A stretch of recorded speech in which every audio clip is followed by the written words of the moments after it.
بسم الله الرحمن الرحيم آمن الرسول بما أنزل إليه من ربه والمؤمنون كل آمن بالله وملائكته وكتبه ورسله لا نفرق بين أحد من رسله وقالوا سمعنا وأطعنا غفرانك ربنا وإليك المصير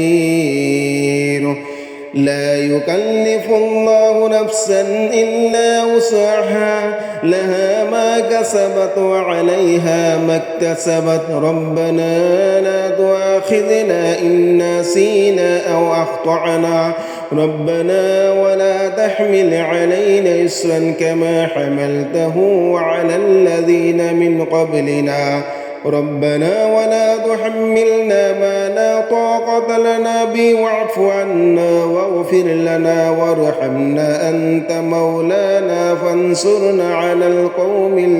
الكافرين